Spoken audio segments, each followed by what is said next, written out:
महाराष्ट्राचा इतिहास वाचवा। नाशिक विकासच्या या व्यासपीठावर मी राम खुर्दळ, संस्थापक शिवकार्य गडकोट संवर्धन संस्था, आज दुर्ग वैभव या व्याख्यानमालेचं 6वं पुष्प गुंफित आहे। शिवजयंती 2022 19 फेब्रुवारी 2022 रोजी शिवजन्मोत्सव मोठ्या उत्साहात साजरा झाला। त्या दिवशीपासून आजपर्यंत अखंडित महाराजांच्या इतिहासाच्या पाऊलखुणा या विषयावर मी रोज एक चांगल्या ज्ञात अज्ञात विषयावर आपल्याशी संवाद साधतोय। दुर्ग वैभव सांगत असताना नाशिक विकासने छत्रपती शिवरायांचा जन्मोत्सव हा सप्ताह किंवा शिवजन्मोत्सव मास म्हणजे 1 महिना असा साजरा झाला पाहिजे। महाराजांचं कार्यकर्तृत्व अत्यंत अगाध आहे, त्याला सीमाच नाही। जोपर्यंत चंद्र सूर्य आहे तोपर्यंत छत्रपती शिवरायांचं कार्य हे असंच जनमानसामध्ये चिरंतर तेवत राहील, संस्मरणीय राहील। महाराजांनी जीवनामध्ये केलेलं कार्य आणि महाराजांनी स्थापन केलेलं स्वराज्य, या स्वराज्याची जी रचना आहे त्या स्वराज्याच्या रचनेचं प्रमुख प्रतीक असलेले दुर्ग हे खऱ्या अर्थाने छत्रपती शिवराय, छत्रपती शंभू महाराज आणि आजपर्यंत ज्या ज्या मावळ्यांनी छत्रपती शिवरायांची स्वामिनिष्ठ मावळे म्हणून आपल्या देहाने प्रसंगी धारातीर्थ पडून किल्ले आबादित राखले त्या वीरांची ही मूर्तिमंत स्मारक आहे। छत्रपती शिवरायांची दुर्ग ही मूर्तिमंत स्मारक आहे, हे आपण सर्वप्रथम समजून घेतलं पाहिजे। नाशिक विकासच्या व्यासपीठावर अत्यंत महत्त्वाचा विषय घेऊन आज मी आपल्याशी बोलणार आहे। आज नाशिक विकासच्या या व्यासपीठावर माझं 6वं व्याख्यानाचं पुष्प हे अत्यंत महत्त्वाच्या विषयावर या ठिकाणी होत आहे। आजचा विषय आहे दुर्ग वैभव, ऐतिहासिक दुर्ग वैभव, शासन प्रशासन, वन, पुरातत्व आणि पर्यटन विभाग अशा विषयाला हे आजचं पुष्प वाहिलेलं आहे। विषय तुम्ही समजून घ्या। दुर्ग वैभव, शासन प्रशासन, पर्यटन, वन विभाग आणि पुरातत्व विभाग अशा पद्धतीचं हे आजचा व्याख्यानाचा विषय। मित्रांनो, दुर्ग वैभव, मी रोज दुर्ग वैभवावर बोलत असतो। काल छत्रपती शिवरायांच्या आज्ञापत्राचा विचार या विषयावर मी आपल्याशी विवेचन केलं। महाराजांचं दुर्ग वैभव हे अगाध आहे, बेलाग आहे। दुर्ग ही या भूमीची संरक्षण स्थळ आहे। दुर्ग हे रयतेचं कुळ आणि मूळ आहे। दुर्ग हे रयतेचे प्राण संरक्षण आहे आणि ह्या दुर्गांचं महत्त्व महाराजांनी ज्या काळामध्ये सांगून ठेवलंय त्यामध्ये अत्यंत महत्त्वाचं महत्त्व हे आज्ञापत्रात सांगितलंय। गडकोटांचं आज्ञापत्र हे गडकोटांच्या अनेक विषयाला हात घालणार आहे। गडकोट हे संपूर्ण राज्याचे सार, गडकोट हे सैनिकांचं कुळ आणि मूळ, गडकोट हे भाग्यलक्ष्मी, गडकोट हा खजिना, गडकोट हे रयतेचे प्राण संरक्षण। गडकोट नाही तर देश निराश्रित, म्हणजे गडकोट नसते तर हा देश अनाथ आणि निराश्रित झाला असता। म्हणजे गडकोट हे जर संपूर्ण राज्याचं सार आहे, या दुर्ग वैभवाची त्या इतिहासामध्ये काय स्थान होतं आणि आजच्या काळात या दुर्ग वैभव कुठल्या परिस्थितीत आहे हे सर्वप्रथम आपण समजून घेऊ। नंतर आपण शासन प्रशासन, वन, पुरातत्व, पर्यटन या विषयापर्यंत जाऊया। छत्रपती शिवरायांनी हजारो वर्षाच्या शत्रूच्या पातशाया मोडीत काढून स्वराज्य आणि स्वातंत्र्य या भूमीला मिळवून दिलं। कित्येक वर्ष इथली रयत परकीयांच्या आक्रमणाने पीडित झाली होती। हजारो वर्षाची गुलामगिरी मोडीत काढणं इतकं सहज आणि सोपं नव्हतं। महाराजांनी त्यांच्या आयुष्यामध्ये आपल्या सवंगड्यांना, मावळ्यांना सोबत घेऊन जे असामान्य असं कर्तृत्व करून ठेवलं ते कर्तृत्व करणारे छत्रपती शिवराय हे जगाच्या पाठीवर एकमेव असे राजे होते का महाराजांनी आपल्या आयुष्यामध्ये केलेलं कार्य आणि कर्तृत्व, शौर्य आणि पराक्रम, त्याग आणि बलिदान या सगळ्या माध्यमातून तुमच्या आमच्या सुखासाठी जे आयुष्य वेचलेलं आहे ते जगाच्या पाठीवर असा कुठलाही राजा नाही का तो छत्रपती शिवरायांशी त्याचं नाव जोडलं जाईल. छत्रपती शिवराय हे एकमेव असे राजे होते का त्यांनी स्वराज्याची स्थापना करत असताना अत्यंत प्रतिकूल परिस्थितीमधून शून्यातून हे स्वराज्य निर्माण केलेलं आहे. प्रतिकूल परिस्थिती होती, दर्या खोऱ्या, जंगल, अरण्य, दळणवळणाची कुठली साधनं नाही 350 वर्षापूर्वी, आणि अत्यंत दुर्गम परिस्थिती, परकीयांचं राज्य, एकीकडे निजामशाह, दुसरीकडे आदिलशाह, एकीकडे कुतुबशाह, एकीकडे औरंगजेब, डच, पोर्तुगीज आणि इंग्रज अशा पातशाह्यांनी या भूमीवर 350 वर्षापूर्वी जो हैदोस माजवला होता, ही भूमीच परकीयांच्या ताब्यात होती. अशा परिस्थितीमध्ये ज्याच्याकडे जितके दुर्ग त्याचं राज्य, अशी धारणा त्या काळीही होती. आज तशी धारणा आपल्या जर अंगी असती तर कदाचित तुम्ही आम्ही अधिक सुरक्षित झालो असतो. महाराजांचे दुर्ग म्हणजे या देशाची, या राज्याची संरक्षण स्थळ आहे. या दुर्गांनीच तुमच्या आमच्या पूर्वजांना आश्रय दिलेला आहे. शत्रूंच्या वेड्यातून, शत्रूच्या अत्याचारातून, परकीयांच्या हल्ल्यातून आपल्या रयतेचं प्राण संरक्षण करण्यासाठी या किल्ल्यांनी त्यांना आश्रय दिलेला आहे. किल्ल्यांवर रसद होती, किल्ल्यांवर धान्य होतं, किल्ल्यांवर निसर्ग, पर्यावरण, त्याचबरोबर किल्ल्यावर मुबलक असं पाणी असायचं. कितीही काळ शत्रूचा वेढा जरी असला तरी आजूबाजूच्या रयतेला सुरक्षितपणे या किल्ल्यांनी सांभाळलेलं आहे. आपल्या मराठा सत्तेमध्ये, मराठ्यांच्या सत्ता काळामध्ये आपली रयत ही गडकोटांवर असायची. जेव्हा जेव्हा शत्रूची आक्रमणं व्हायची तेव्हा आश्रय घेण्यासाठी आणि आपलं प्राण वाचवण्यासाठी आपल्या माता भगिनी, लहान मुलं, वयस्कर, कुटुंबातली अनेक माणसं, विशेषतः त्या काळचे तरुण, यांना जो अनन्विक अत्याचार सहन करावा लागत होता, त्या अत्याचारापासून जपण्यासाठी किंवा त्यासाठी सुरक्षित राहण्यासाठी मराठ्यांच्या किल्ल्यांवर आपल्या रयतेने आपलं प्राण वाचवण्यासाठी आश्रय घेतला होता. आपल्या रयतेची आश्रयस्थानं ही दुर्ग होती. दुर्गांचं वैभव खूप आगाध आहे, प्रचंड आगाध आहे. सह्याद्रीच्या पर्वतरांगेमध्ये 2-4 डोंगर सोडले की एक शेला पागोटा घासलेला तट आणि बुरुजाचा बेलग असा दुर्ग आढळतो. मित्रांनो, सह्याद्रीमधले दुर्ग म्हणजे सह्याद्रीची आभूषणं. जसा काही एखाद्या व्यक्तीचं आभूषण त्याला घातल्यानंतर त्याला अधिक सौंदर्ययुक्त दिसतो, त्याच पद्धतीने सह्याद्रीची आभूषणं म्हणजे दुर्ग. ही दुर्ग म्हणजे सह्याद्रीची आभूषणच, जणू काय दागिनेच, जणू काय खजिनाच.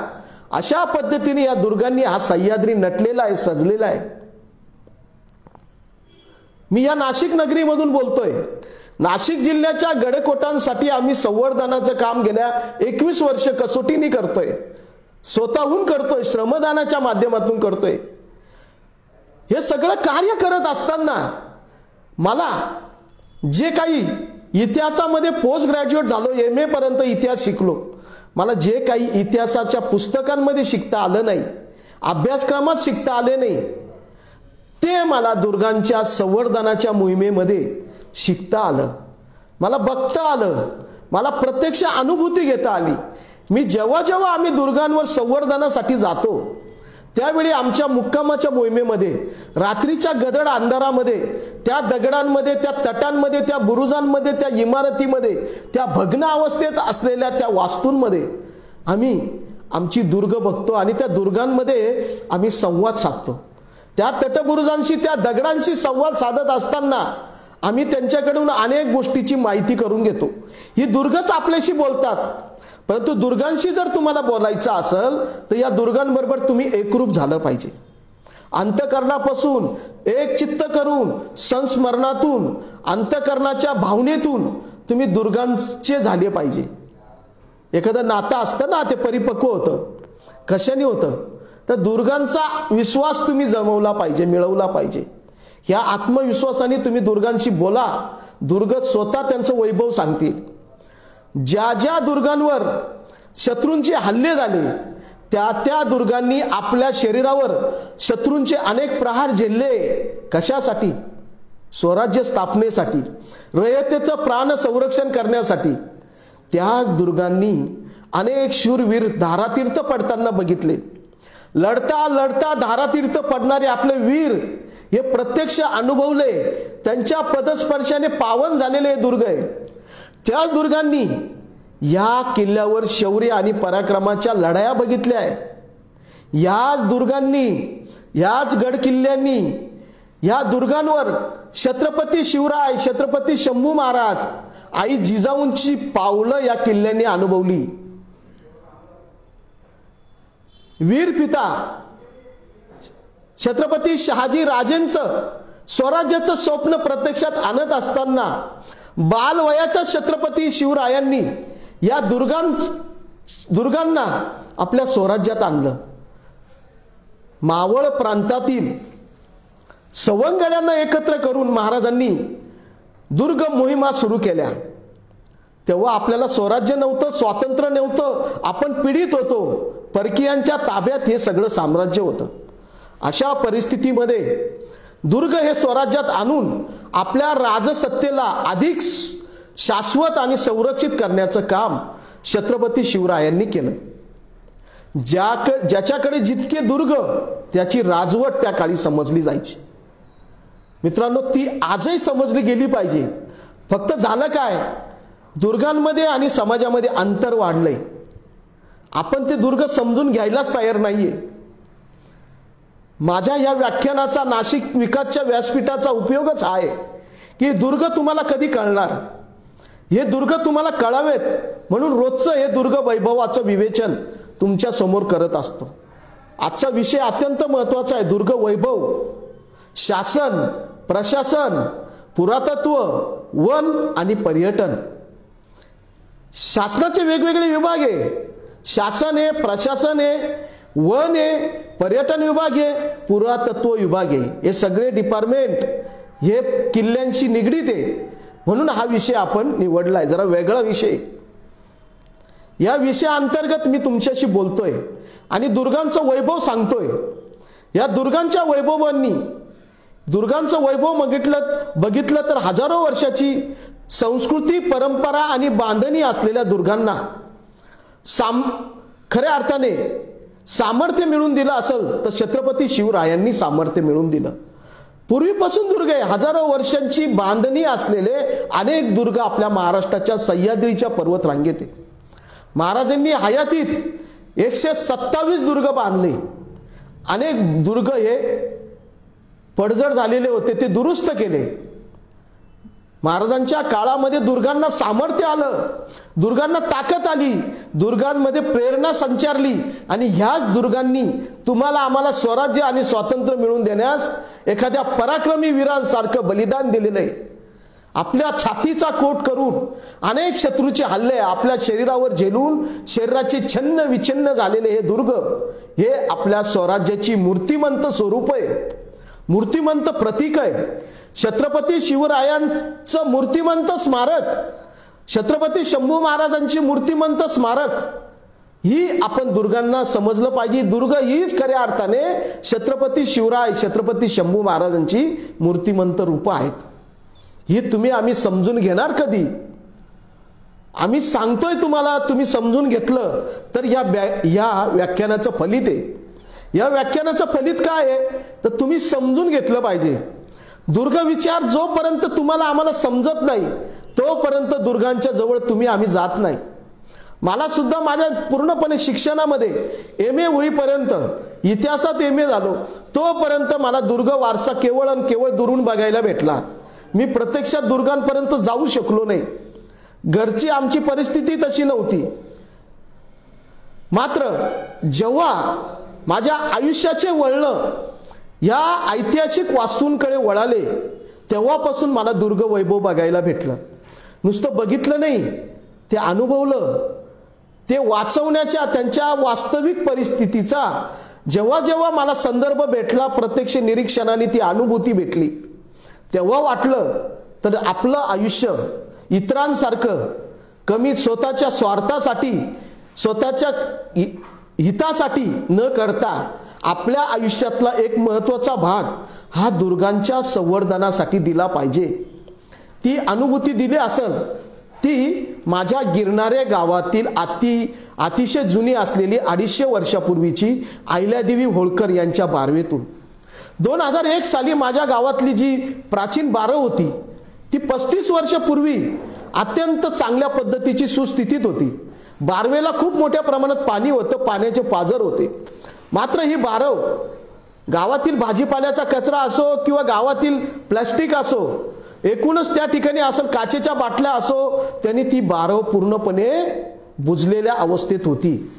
कदाचित 35 वर्ष कचऱ्यामध्ये घाणीमध्ये खितपत पडलेली बारव नष्ट होण्याच्या स्थितीत होती. अशा परिस्थितीमध्ये त्या बारवेचा विचार माझ्या मनात आला. ज्या बारवेला लहानपणी माझे वडील मला बघवायला घेऊन जायचे, ती बारव त्या काळी सुस्थितीत होती. त्या बारवेचं पाणी आमच्या गावासाठी वापरलं जायचं. तीच बारव नष्ट होण्याच्या स्थितीत कचऱ्यात आणि घाण्यामध्ये पडलेली होती. अशा परिस्थितीत त्या बारवेमध्ये जेव्हा जेव्हा आम्ही श्रमदानाला लागलो, शनिवार रविवार त्या बारवेंचं श्रमदान करायचं. गाभाऱ्यातली माती, घाण, कचरा, प्लास्टिक सगळं काढायचो आम्ही. समाजातील अनेक घटकांना सांगायचो का या श्रमदान करा, टिकाव, पावडं, पाटी आम्ही घेऊन जायचो. परंतु फार काही मदत झाली नाही. मात्र सिडको महाविद्यालय, कैलासवासी शांताराम बापू वावरे महाविद्यालयाचे प्राध्यापक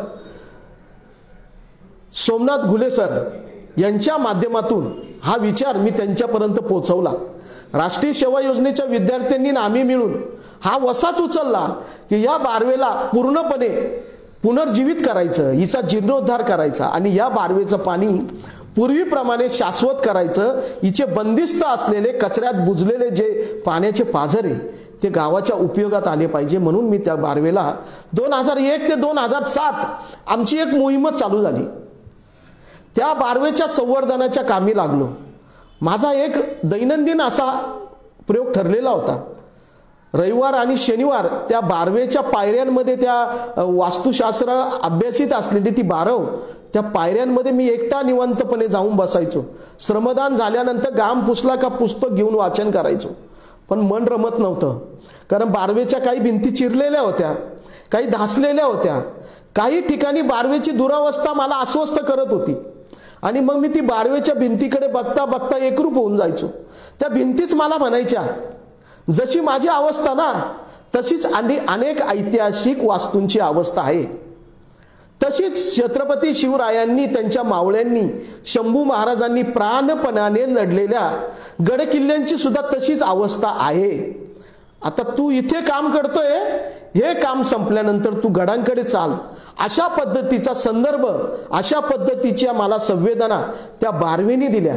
त्या बारवेच्या चिरलेल्या घाणीत असलेल्या, त्या कचऱ्यात बंदिस्त झालेल्या ती बारव जेव्हा जेव्हा मला म्हणायला लागली का माझ्याप्रमाणेच इतिहासाच्या अनेक पाऊल खुणा, जे दुर्ग असो, ऐतिहासिक ज्ञात अज्ञात समाध्या असो, घाट असो, त्याचबरोबर विरगळी असो, एकूणच कुंड असो, तळे असो, टाके असो, किल्ल्यांची एकूणच अशीच अवस्था झाली असल्याची संवेदना मला तिथून मिळाली.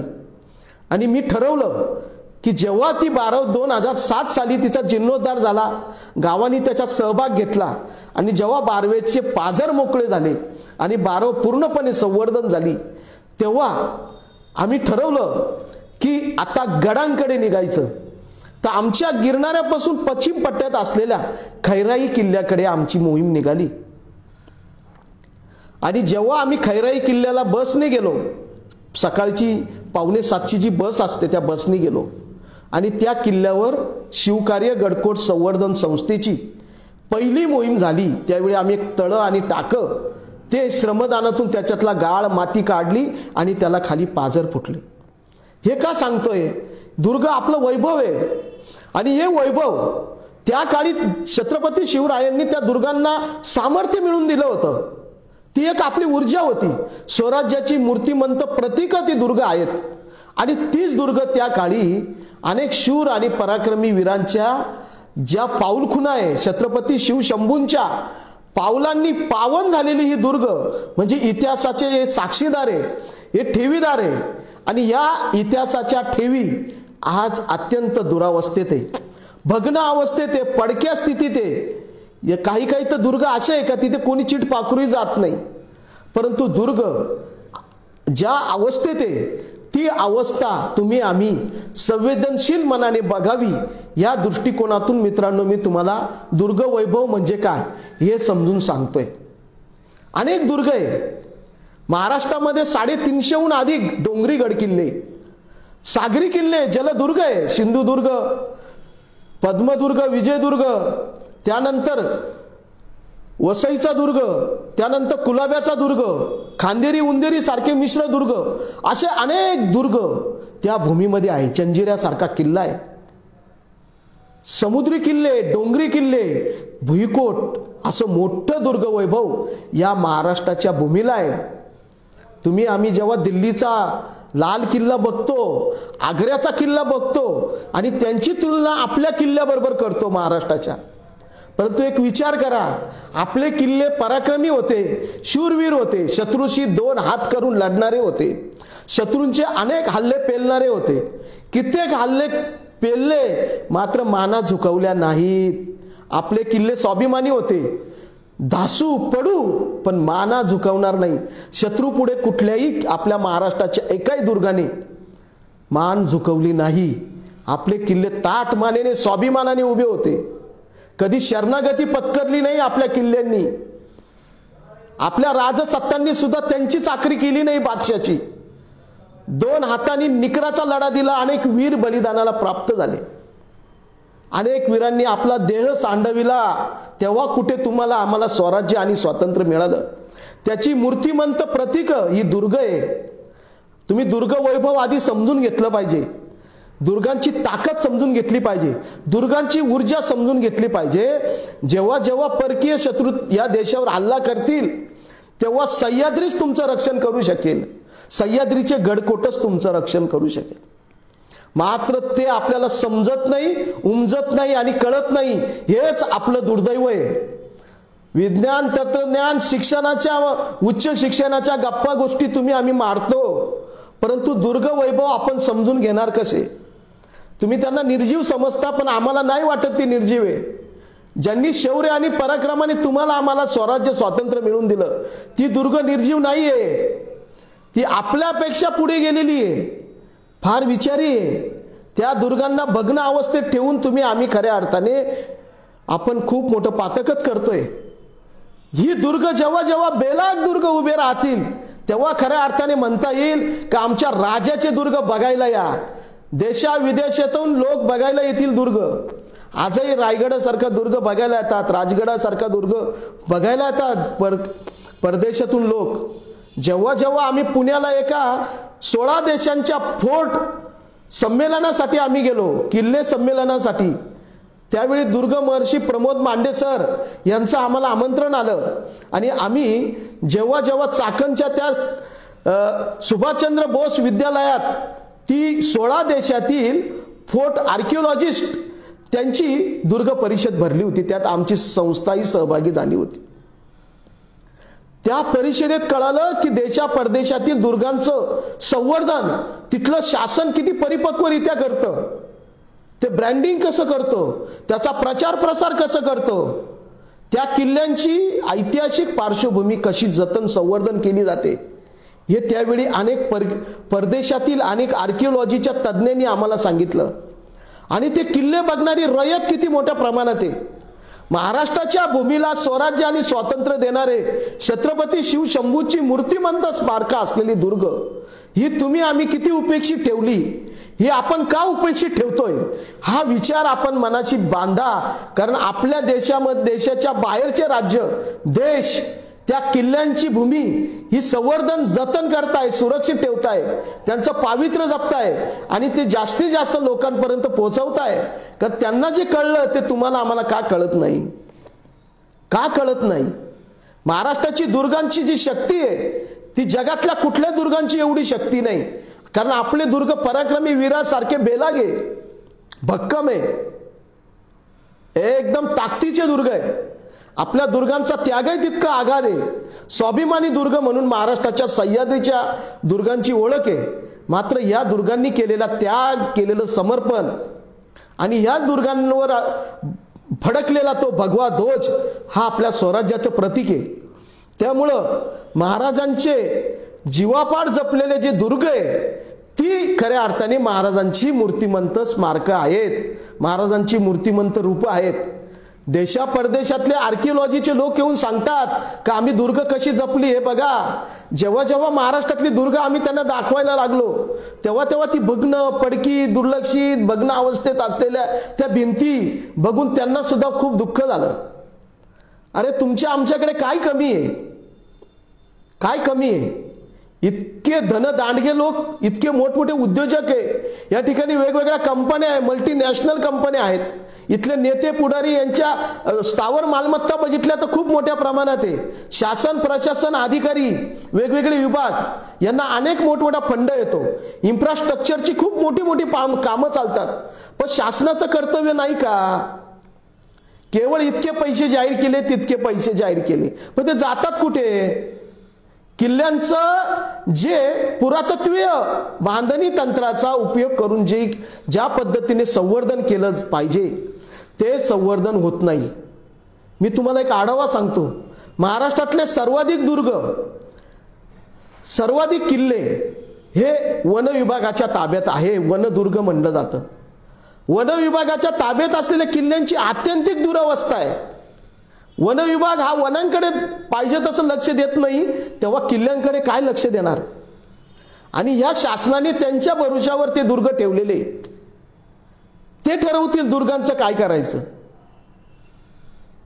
आम्हाला काय वाटतं, किल्ल्यावरचा दगड सुद्धा आमच्या दृष्टीने एक पवित्र वास्तू आहे, ती बोलकं आहे, तो इतिहासाचा वारसदार आहे, तो जतन संवर्धन केला पाहिजे. ज्या पद्धतीने महाराष्ट्रातले सर्वात जास्त दुर्ग वन विभागाच्या ताब्यात आहे, त्याच पद्धतीने त्याच मानाने राज्य पुरातत्व विभागाच्या ताब्यात महाराष्ट्रातले अनेक किल्ले, केंद्रीय पुरातत्व विभागाच्या ताब्यात महाराष्ट्रातल्या अनेक ऐतिहासिक वास्तू आहे, घाट आहे, समाध्या आहे, वेगवेगळी मंदिरं आहे. त्याचबरोबर समुद्री मार्गे असलेले जलदुर्ग हे मोठ्या प्रमाणात केंद्रीय पुरातत्व विभागाच्या ताब्यात आहेत. आपण ते समजून घेतलं पाहिजे. आणि महाराष्ट्रात असलेला पर्यटन विभाग हा या किल्ल्यांच्या माध्यमातून पर्यटन कसं होईल या दृष्टीने तो नेमलेला विभाग आहे. नेमलेला बरं का, शब्द ऐका, नेमलेला. त्यांना किती किल्ल्यांची माहिती हे काय मी सांगू शकत नाही, कारण आम्हाला खूप दुर्दैवी अनुभव येतात. वन विभागाच्या ताब्यात असलेले किल्ले, आता साल्हेर किल्ला, साल्हेर, मुल्हेर, चोल्हेर, रामशेज, हातगड, सातमाळ पर्वत रांगेतील अनेक दुर्ग, नाशिक जिल्ह्याची माहिती देतो. हे दुर्ग वन विभागाच्या ताब्यात आहे, कारण आजूबाजूला मोठ्या प्रमाणात पर्यावरण आहे. अहो, दरवर्षी सह्याद्रीच्या पर्वत रांगेत वनवा लागतो, किल्ले जळतात. आताच 4 दिवसापूर्वी रामशेजला वनवा लागला, अंकाई टंकाई किल्ल्याला वनवा लागतो. अहो, तिथलं पर्यावरण सुद्धा सुरक्षित नाही, तर किल्ले कसे सुरक्षित राहतील? शासनाचा निधी किल्ले संवर्धनाला जर वन विभागाकडे आला तर त्यांनी पुरातत्व विभागाला सोबत घेऊन अभ्यासपूर्ण पद्धतीने पुरातत्व विभागाच्या मार्गदर्शनाखाली तो निधी किल्ल्यांच्या ऐतिहासिक वास्तूला, ऐतिहासिक वास्तू जी पडझड झालेली त्याच्या दुरुस्तीला, आपल्याला काय पूर्वीसारखे किल्ले बांधणी करता येणार नाही, पण हाय त्या तग धरून उभ्या असलेल्या वास्तू ज्या धासणारे, पडणारे, नष्ट होणारे, त्यांच्या अस्तित्वासाठी खर्च करणारा निधी हा वन विभाग त्या वास्तूंसाठी खर्च करतो का? बहुतांशी ठिकाणी बघतो आम्ही, जे दुर्ग चुन्याच्या घाण्यामध्ये चुना मळून त्याच्यामध्ये अनेक वनस्पती मिश्रित करून शिस ओतून त्या दुर्गांची बांधणी केलेली, म्हणून हजारो वर्ष किल्ल्यांच्या भिंती तुम्हाला आम्हाला बघायला भेटतात, पडक्या का असना. परंतु काही ठिकाणी आम्ही बघितलंय वन दुर्गांची अशी परिस्थिती आहे. हातगड किल्ल्यावर जा, खूप मोठ्या प्रमाणात निधी वापरलेला आहे, वनदुर्ग आहे, फॉरेस्ट तो निधी वापरतं. अहो, सिमेंटची कामं केलेली, सिमेंटच्या कामांना किती आयुष्य असतं, 40-50 वर्ष. परंतु चुन्यामध्ये केलेलं काम, शिसं ओतून केलेलं काम, याला हजारो वर्षाचं आयुष्य असतं. म्हणजे सिमेंटचा वापर करून केलेली जी काही कामं आहे त्यांना पूर्ण आयुष्य नाही आहे. परंतु पुरातत्व विभागाने काही काही ठिकाणी, जसं लळिंग किल्ला आहे, गाळणा किल्ला आहे, चोल्लेरचं ते काम करणार होते पण काय झालं काही समजलं नाही. गाळणा किल्ला जर बघितला तुम्ही, गाळणा असो किंवा लळिंग किल्ला असो, त्याच्या तटबुरुजांच्या ज्या भिंतींचं जे बांधकाम झालेलं आहे, काही ऐतिहासिक वास्तूंचं जे पडझड झालेल्या वास्तू टिकवण्याच्या दृष्टीने केलेलं कामकाज, हे चुन्याच्या माध्यमातून केलेलं आहे. तो चुना मळला जायचा. आपल्या राज्याच्या बाहेरून काही कारागीर येऊन त्यांनी त्या किल्ल्याची बांधणी केलेली. किल्ल्याची बांधणी करताना वनदुर्ग असलेल्या ज्या किल्ल्यांची आज अत्यंत दुरवस्था आहे, त्या किल्ल्यांना येणाऱ्या निधीचा सुद्धा विनियोग योग्य होत नाही.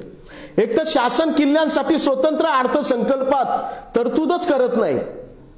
शासनाची भूमिका असली पाहिजे. शासनाचाच विभाग वन विभाग आहे. वन विभागाच्या ताब्यात सर्वाधिक वनदुर्ग आहे.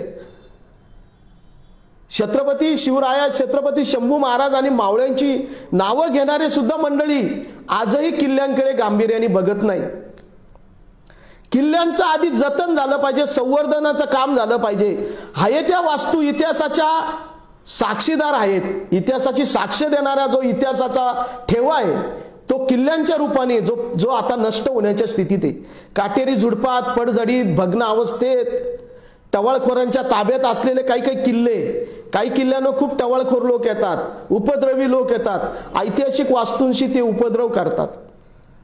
त्या किल्ल्यांचं जतन करणं गरजेचं आहे.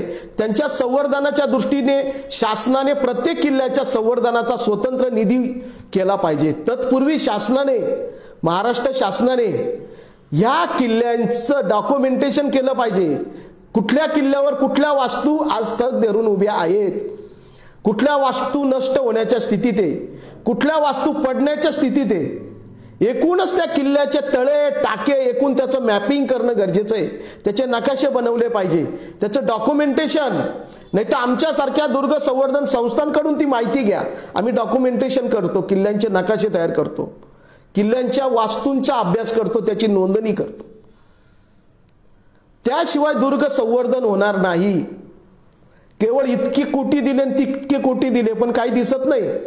आमच्या रामशेज किल्ल्याला 1,80,00,000 रुपये दिले. आम्ही बघतो तर किल्ल्याच्या ऐतिहासिक वास्तूला किती जीव लावलेला आहे त्या निधीतून, ते आमच्या लक्षात येतं.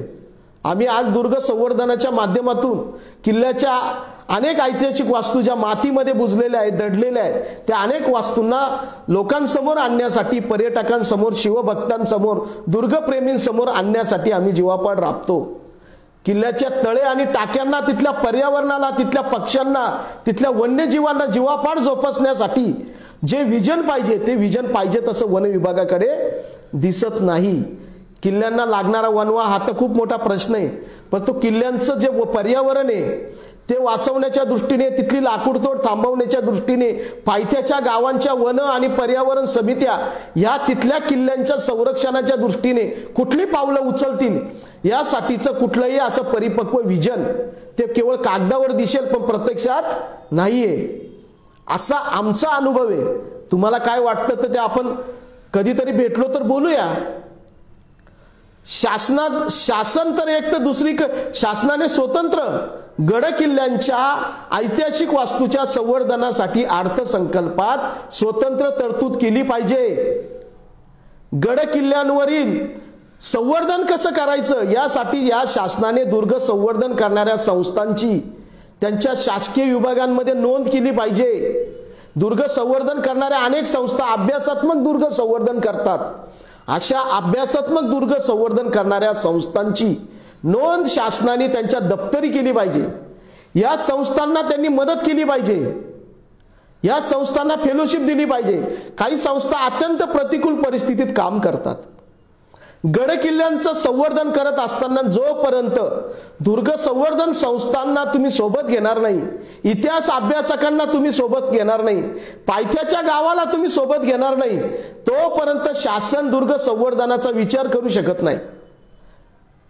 किती पैसे मंजूर करा त्याचा विनियोग योग्य होणार नाही.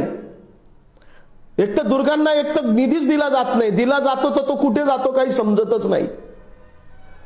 महाराष्ट्र शासनाने जरा उघडा डोळे नीट बघा, महाराष्ट्रातल्या सह्याद्रीच्या पर्वत रांगेतील दुर्गांची काय अवस्था आहे. एक समिती नेमा ना, जशा वेगवेगळ्या समित्या नेमतात, प्रत्येक जिल्ह्यातील दुर्ग संवर्धन संस्थांची समिती नेमा, शासकीय अधिकारी त्यात असू द्या, एखादा नेता त्यात असू द्या, आणि आम्ही काय करू, आमच्यासारख्या संस्था दुर्ग संवर्धन करणारे माणसं तुम्हाला त्या त्या जिल्ह्यातील किल्ल्यांचं एकूण डॉक्युमेंटेशन, त्याची माहिती, एकूणच तिथल्या वास्तूंची कंडिशन्स, या सगळ्या गोष्टी आम्ही शासनाला पुरवायला तयार आहोत. फक्त शासनाने इच्छाशक्ती दाखवावी आणि प्रत्येक किल्ल्याच्या संवर्धनाच्या दृष्टीने काही पावलं पुढे आलं पाहिजे. स्वातंत्र्याची 75वी साजरी करतो, ज्या छत्रपती शिवरायांचं नाव घेऊन तुम्ही आम्ही सगळे मिरवतो स्वतःला, परंतु आपल्या महाराजांची मूर्तिमंत स्मारकं असलेल्या दुर्गांच्या विकासाचा, दुर्गांच्या संवर्धनाचा, दुर्गांच्या जतनाचा, दुर्गांच्या संरक्षणाचा, दुर्गांच्या पर्यावरण संवर्धनाचा विचार तुमच्या आमच्या मनात किती प्रकर्षाने येतो, यालाच महत्व आहे. फारसा काही येताना दिसत नाही. आमच्यासारख्या दुर्ग संवर्धन करणाऱ्या संस्था किल्ल्यावर राबतात, काही दुर्गप्रेमी, दुर्ग अभ्यासक त्याच्यासाठी तळमळतात, परंतु दुर्गांचा विचार हा शासनाच्या जोपर्यंत हृदयात उतरत नाही तोपर्यंत इथलं शासन दुर्गांच्या संवर्धनासाठी संवेदनशील होणार नाही. तुम्हाला या व्यासपीठावर बोलतोय काय का इथल्या शासनाच्या कुठल्याही आमदाराने, खासदारांनी, नेत्यांनी, मंत्र्यांनी, इथल्या मुख्यमंत्र्यांनी, इथल्या राज्यपालांनी सर्वांनी ऐकावं. येणाऱ्या अर्थसंकल्पात महाराष्ट्रातल्या सगळ्या गडकिल्ल्यांसाठी, सर्व बरं का, निवडक नाही, सर्व गडकिल्ल्यांच्या संवर्धनासाठी एक समिती जाहीर करा. त्यामध्ये दुर्ग संवर्धन करणाऱ्या संस्थांना सोबत घ्या त्या समितीत. दुसरं असं का या समितीमध्ये दुर्ग अभ्यासक असले पाहिजे आणि एकूणच या सर्व दुर्गांच्या संवर्धनासाठी लागणाऱ्या निधीचं टार्गेट तयार करा त्या समितीच्या माध्यमातून, आणि या अर्थसंकल्पात दुर्ग संवर्धनाच्या निधीची तरतूद करा, पुरेपूर तरतूद करा. बघा, आपले दुर्ग उभे राहतील तर महाराष्ट्राकडे कोणी वाकड्या नजरेने बघणार नाही, कारण दुर्ग ही आपली संरक्षण स्थळ आहे. हे सांगून सांगून पत्रव्यवहार करून करून आम्ही दमलोय, कारण आमच्या एकाही पत्राला उत्तर येत नाही. शासनाच्या अनेक विभागांना हे कळतं पण वळत नाही. वन विभागाला वन संरक्षण करणं अवघड झालंय, तेव्हा दुर्गांचं संवर्धन आणि संरक्षणाचा विचार तर त्यांच्यापर्यंत किती पोहोचला हाच प्रश्न आहे. जोपर्यंत शासनाचे विभाग जागे होत नाही तोपर्यंत शासनाला ते दुर्गांची माहितीच पाठवत नाही. जी काही वरवर माहिती पाठवतात त्याच्यावरच शासन धोरण ठरवतं. शासनाने इथल्या दुर्ग संवर्धकांना विचारलं तर दुर्गांची वास्तविक अनुभूती आम्ही त्यांच्यापर्यंत पोहोचू शकतो. वन विभागाचं मी तुम्हाला सांगितलं, शासनाचं सांगितलं, वन विभागाचं तुम्हाला सांगितलं. आता मी पुरातत्व विभागाकडे येतो. शासनाचे दोन पुरातत्व विभाग, एक राज्य पुरातत्व विभाग, हे एक केंद्रीय पुरातत्व विभाग. केंद्रीय पुरातत्व विभागाच्या ताब्यात अनेक ऐतिहासिक वास्तू आहे, जुन्या पुराण्या समाध्या आहे, जुनी प्राचीन मंदिर आहे, इथल्या अनेक विरगळी, जुनी हेमाडपंती, यादवकालीन, सातवाहन काळातील अनेक ऐतिहासिक वास्तू, लेणी, अनेक ऐतिहासिक वास्तूंचं संवर्धनासाठीचा कारभार ते बघतात. काही समुद्री मार्गे असलेले जलदुर्ग, काही डोंगरी किल्ले हे केंद्रीय पुरातत्व विभागाच्या ताब्यात आहे. राज्य पुरातत्व विभागाच्या ताब्यात महाराष्ट्रातले अनेक किल्ले आहेत. जसे वन विभागाच्या ताब्यात भरपूर किल्ले, त्याच पद्धतीने बहुतांशी किल्ले राज्य पुरातत्व विभागाच्या ताब्यात आहेत. आता ही राज्य पुरातत्व विभागाच्या ताब्यात असलेली गड किल्ले ही राज्य संरक्षित स्मारकं म्हणून ओळखली जातात.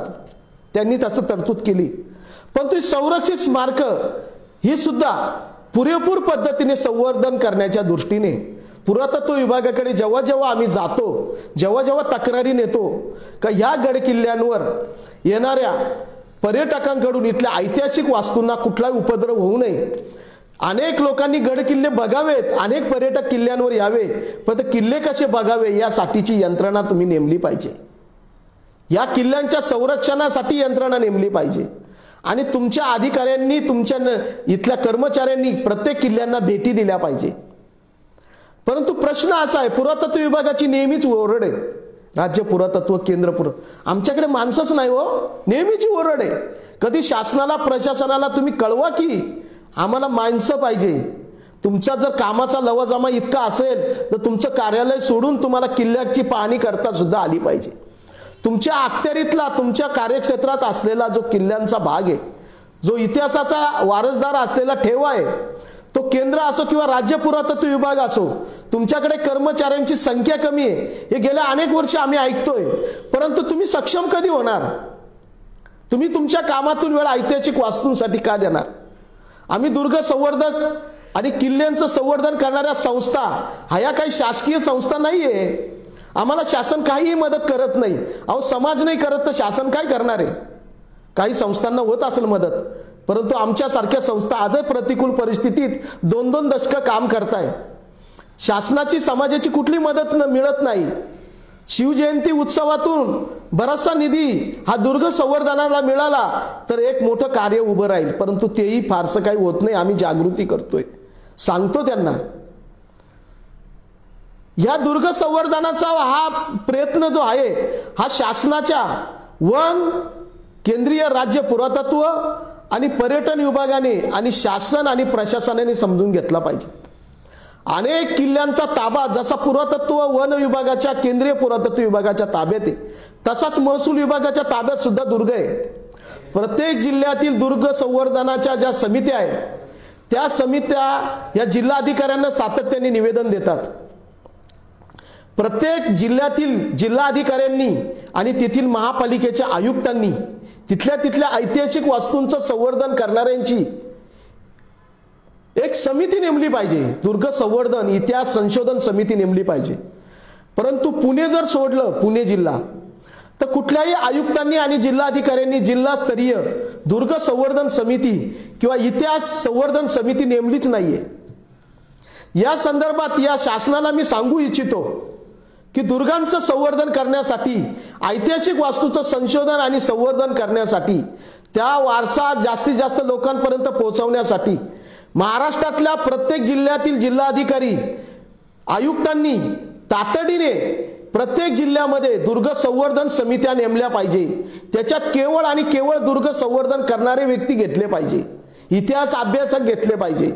पण खरोखर काम करणारे व्यक्ती जर सोबत घेतले तर दुर्गांचा इतिहास आणि वारसा जतन संवर्धन होऊ शकतो. त्याच्यामध्ये वन, पुरातत्व विभाग असे विभाग घ्या. पण जिल्हा पातळीवर जोपर्यंत अशा समित्या होत नाही तोपर्यंत दुर्गांकडे महसूल विभागाचं, शासन प्रशासनाचं नेहमीच दुर्लक्ष राहिलेलं आहे. सातत्याने पत्र व्यवहार करताना आम्ही मुख्यमंत्री महोदय यांना सांगतोय का प्रत्येक जिल्हा पातळीवर दुर्ग संवर्धन समित्या झाल्या पाहिजे, इतिहास संशोधन आणि संवर्धन समित्या झाल्या पाहिजे. त्या होत नाही हे दुर्दैव आहे. मात्र जे कोणी नेते, कोणी मंत्री हा आमचा विचार ऐकत असतील त्यांनी प्रत्येक जिल्ह्यातील जिल्हा अधिकाऱ्यांना शासनाने, मंत्रिमंडळाने निर्णय घेऊन इथं समित्या नेमल्या पाहिजे. त्याच्या माध्यमातून त्याचं दुर्गांचं, इतिहासाच्या ऐतिहासिक पाऊलखुणांचं संवर्धन झालं पाहिजे. केंद्रीय राज्य पुरातत्व विभाग असो, पर्यटन विभाग असो, महसूल विभाग असो, या सर्वांना त्या समित्यांमध्ये घ्या. जोपर्यंत अशा समित्या होत नाही तोपर्यंत तुमच्यामध्ये संवाद होणार नाही. साध्या बैठका जिल्हा पातळीच्या होत नाही. 2-2 दशकं ज्या ज्या संस्था दुर्गांचं संवर्धन स्वतःच्या खर्चातून, स्वतःच्या मेहनतीतून करताय, अभ्यास करून करताय, त्या समित्यांची नोंद सुद्धा जिल्हाधिकारी कार्यालयात नाहीये, पुरातत्व विभागात नाहीये, वन विभागात नाहीये, पर्यटन विभागाला या संस्थाच माहित नाहीये. अहो, यांना जर माहित नसेल तर समाजाला काय माहित होणार? यासाठी शासनाने जागं झालं पाहिजे. प्रत्येक जिल्ह्यात अशा समित्या नेमून दुर्ग संवर्धन समित्या नेमला तर महाराष्ट्रातील दुर्गांच्या संवर्धनात एक मोठा विचार पुढे जाईल. या वर्षी शासनाने दुर्गांच्या संवर्धनासाठी स्वतंत्र अर्थसंकल्पात तरतूद केली पाहिजे. शासनाने पुरातत्व विभागाच्या कर्मचाऱ्यांची संख्या वाढवली पाहिजे. कार्यालय सोडून जास्तीत जास्त काम यांना दिलं पाहिजे. कार्यालय सोडून त्यांच्या अखत्यारीत असलेला पुरातत्वीय दुर्गांचा, ऐतिहासिक वास्तूंचा भाग यांनी दर हप्त्याला निरीक्षण करून प्रत्यक्ष भेटी देऊन याचा अहवाल शासनाला पुरवला पाहिजे. आमच्या सारख्या दुर्ग संवर्धन संस्थांना सोबत घेतलं पाहिजे. वन विभागाने त्यांच्या विभागामध्ये मोठ्या प्रमाणात निधी येतो पर्यावरणाच्या संवर्धनाला, वन्यजीव संरक्षणाला, पक्ष्यांच्या संवर्धनाला, किल्ल्याच्या ऐतिहासिक वास्तूच्या संवर्धनाला. या संदर्भात कुठल्याही वन विभागाने आम्हाला आजपर्यंत या बाबतीत बोलवलेलंच नाहीये. किल्ल्यांचा वनवा थांबवण्यासाठी जाळपट्टे टाका हे किती वेळा आम्ही सुचवलंय, मात्र अद्याप पावे तो किल्ल्यांवर लागणारा वनवा थांबलेला नाही. वनवा लागल्यानंतर वन विभागाला फोन जातो आणि वन विभाग धावून येतो. मग प्रयत्न होतात, यांना पकडलं त्यांना पकडलं. अनेक जण तर अज्ञातच असतात.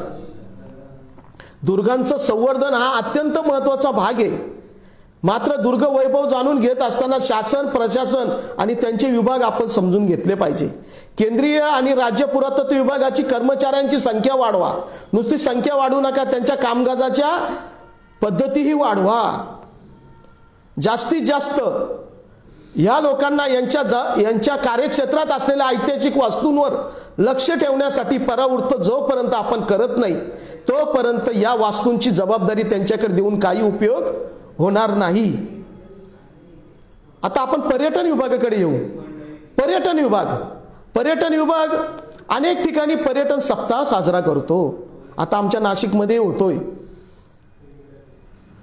पर्यटन सप्ताह साजरा करतो. पर्यटन विभागाकडे स्वतंत्र पैसा आहे पर्यटनासाठी. काही जण वेबसाईट सुरू करतात, 5 स्टार हॉटेलमध्ये त्या वेबसाईटचं प्रकाशन करतात. मोठे मंत्री महोदय येतात, आमच्यासारख्या संस्थांना ते कळवतही नाही. पर्यटन विभागाला त्या ठिकाणी इतिहास अभ्यासक, इतिहासाचं लेखन करणारे लेखक, साहित्यिक, दुर्ग संवर्धन करणाऱ्या संस्था यांची माहितीच त्यांच्याकडे फार नाहीये. त्यांना दुर्गांची ऐतिहासिक माहिती सुद्धा त्यांच्या कार्यक्षेत्रात त्यांच्याकडे नाहीये. मुख्य दुर्गांची नावं त्यांच्याकडे असतील असा आमचा अनुभव आहे, तुमचा काय माहित नाही. मात्र बघा, पर्यटन विभागाची मोठी जबाबदारी आहे. पर्यटन निधीतून दुर्गांच्या संवर्धनासाठी कामं होतात, पण पर्यटन विभाग हा दुर्गांच्या प्रति किती जागृत आहे. त्यांच्याकडे किल्ल्यांची ऐतिहासिक रचना, त्या किल्ल्यांची एकूणच वास्तविक पर्यावरणीय स्थिती, तिथले वन्यजीव, पक्षी, एकूणच तिथलं पर्यटकांना मिळणारं, अभ्यासणारं असं तिथलं वास्तव्य, तिथल्या ऐतिहासिक वास्तू याचं डॉक्युमेंटेशन कुठल्या पर्यटन विभागाकडे सांगा बरं. हाच मुद्दा आहे.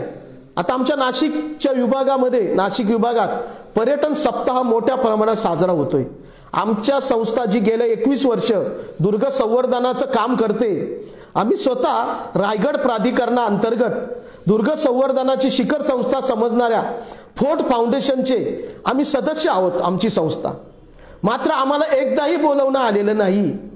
अशा पद्धतीचा किल्ल्यांवर पर्यटनाचा जेव्हा तुम्ही विचार करतात तेव्हा आमच्यासारख्या संस्थांना सोबत जर घेतलं तर हे पर्यटन चांगल्या पद्धतीने बनेल. शासनाच्या पर्यटन मसुद्यामध्ये ज्या ज्या हरकती आम्ही नेमलेल्या आहे, ज्या ज्या हरकती नोंदवलेल्या आहे, आम्ही योग्य पद्धतीने पर्यटन किल्ल्यांचं झालं पाहिजे. किल्ले काही पैसे कमवायची साधनं नाहीये, परंतु किल्ले रोजगार देतात. किल्ल्यांचा पैसा किल्ल्यांच्या संवर्धनाला लावला पाहिजे. तिथल्या ऐतिहासिक वास्तूला कुठलाही उपद्रव होईल असं पर्यटन झालं नाही पाहिजे. पर्यटकांना किल्ल्यावर जाताना कुठल्याही प्रकारची ज्वालाग्रही वस्तू नेता आली नाही पाहिजे, कुठलं शस्त्र नेता नाही आलं पाहिजे. किल्ल्यांवर जाणाऱ्या येणाऱ्यांची नोंद झाली पाहिजे. किल्ल्यांवर कुठल्याही प्रकारची हुल्लडबाजी झाली नाही पाहिजे. किल्ले बघायला जाणाऱ्या पर्यटकांना योग्य माहिती देणारे योग्य गाईड तयार झाले पाहिजे. वनपाल, गडपाल हे किल्ल्यांवर नियुक्त पाहिजे. हे मी वन विभाग, पुरातत्व विभाग आणि पर्यटन विभागाला सांगतो.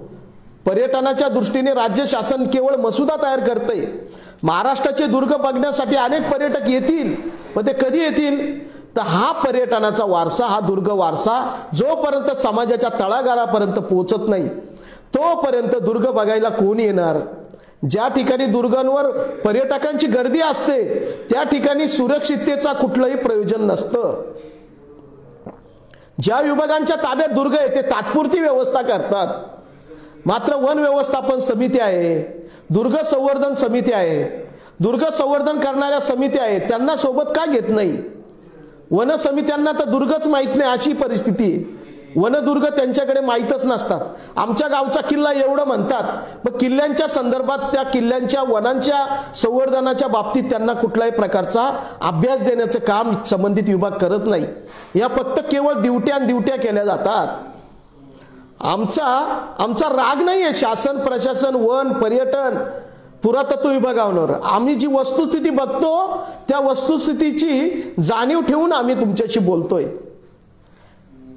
त्यामुळे यापुढे तरी दुर्ग वैभव वाचवायचं असेल महाराष्ट्रातलं, जे अगाध पर्यटन मिळून देईल, इथे मोठ्या प्रमाणात रोजगार मिळून देईल, हे दुर्ग वैभव हे ताकदीचे ठिकाण आहे, ऊर्जा देणारे ठिकाण आहे, संरक्षण स्थळ आहे, शूर पराक्रमी वीरांची मूर्तिमंत स्मारक आहे, ती पावित्र्याने बघितली गेली पाहिजे. इथल्या प्रत्येक कुटुंबाने, प्रत्येक व्यक्तीने, प्रत्येक शिवभक्ताने आपल्या भागातील दुर्गांचं जतन संवर्धनाच्या दृष्टीने दुर्ग संवर्धन संस्थांचा हात बनलं पाहिजे. या दृष्टीचे पावलं शासन, प्रशासन, वन, पुरातत्व आणि पर्यटन विभागाने आणि महसूल विभागाने, प्रत्येक जिल्हाधिकारी कार्यालयाने, महापालिकेच्या आयुक्त विभागाने, महापालिकेने या संदर्भात गांभीर्याने जर घेतलं तर दुर्गांचं संवर्धन होणार नाही असं काही नाही. दुर्गांचं संवर्धन होईल, मात्र आपलं या प्रशासनाने उघडा डोळे नीट बघा, सह्याद्रीच्या पर्वत रांगा नीट बघा, इथे राबणारे जे हात आहे त्यांना बळकटी द्या असं म्हणण्याची वेळ आलेली. जोपर्यंत या समित्या नेमल्या जात नाही तोपर्यंत दुर्गांचं संवर्धन होणं अशक्य आहे. परंतु आम्ही ज्या पद्धतीने दुर्गांचा वारसा जीवापाड जपण्याचं, जतन करण्याचं काम करतोय, त्याच पद्धतीने तुम्ही, आम्ही सर्वांनी, विशेषतः समाजातील सर्व घटकांनी, शिवजन्मोत्सव साजरा करणाऱ्या प्रत्येक शिवभक्तांनी आधी दुर्ग बघा, दुर्ग संवर्धन करणाऱ्या संस्थांना सोबत घ्या. अनेक मोठमोठे शाहीर येतात, मोठी मोठी बिदागीन येतात, परंतु त्यांना किल्ल्याची पायरीही माहीत नसते. असे लई शाहीर आहे, 2-3 किल्ल्याचे नावं घेतात. मला त्यांच्यावर टीका नाही करायची. शाहिरांमुळे छत्रपती शिवरायांचा मूर्तिमंत वारसा समाजात पोहोचतो. मात्र ज्या शाहिरांना दुर्गांचा मूर्तिमंत अभ्यास आहे, दुर्गांचा इतिहास कळतो, इतिहासाच्या पाऊलखुणा करतात, छत्रपती शिवशंभूच्या मूर्तिमंत वारसा असलेले, स्मारक असलेले दुर्गांचा इतिहास कळतो, दुर्गांचा पराक्रम आणि शौर्य कळतो, त्यांच्याकडून अधिकाधिक वास्तविक माहिती आपल्याला होईल असे खूप शाहिरे तयार झाले. आम्ही सुद्धा काही शाहिरांना या संदर्भात माहिती देत असतो. मी स्वतः दुर्ग जागृतीच्या माध्यमातून अनेक शाळा, महाविद्यालय, कॉलेज, संस्था, मंडळं, सहकारी सोसायट्या, त्यानंतर शासकीय मंडळं, त्यानंतर तुम्हाला सांगतो ऐतिहासिक असे काही उत्सव असतात, त्याच्यात शिवजन्मोत्सवात आम्ही दुर्ग जागृती अभियान करतो, पोस्टर लावतो, आपल्या बाजूबाजूचा ऐतिहासिक पाऊलखुणा लोकांना समजून सांगतो, किल्ले कसे बघावे हे समजून सांगतो. शासन, प्रशासन, वन, पुरातत्व, केंद्रीय राज्य पुरातत्व विभाग, पर्यटन विभाग यांच्या जबाबदाऱ्या काय हेही लोकांना सांगतो, लोकांना जागा व्हायला लावतो. समाज म्हणून आपली जबाबदारी काय हेही समजून सांगतो. म्हणून दुर्गांच्या प्रती समाज, सरकार, शासन, प्रशासन, वन, पुरातत्व आणि पर्यटन विभागाने आणि महसूल विभागाने जागा झाल्याशिवाय हा ऐतिहासिक वारसा आपल्याला खऱ्या अर्थाने जतन संवर्धन करता येणार नाही. यासाठी सर्वांनी जागं व्हावं आणि आपला ऐतिहासिक मूर्तिमंत छत्रपती शंभूंचा वारसदार असलेला हा ऐतिहासिक ठेवा जतन आणि संवर्धन करण्याच्या दृष्टीने आपण सगळे योगदान देऊया. सगळे जेव्हा एकत्र होऊ, एकीचं बळ येईल, तेव्हा खऱ्या अर्थाने दुर्गांचं आणि ऐतिहासिक पाऊलखुणांचं जतन आणि संवर्धन होईल असा विचार देऊन मी येथेच थांबतो. जय हिंद, जय महाराष्ट्र. किल्ले वाचवा, महाराष्ट्राचा इतिहास वाचवा. जय हिंद.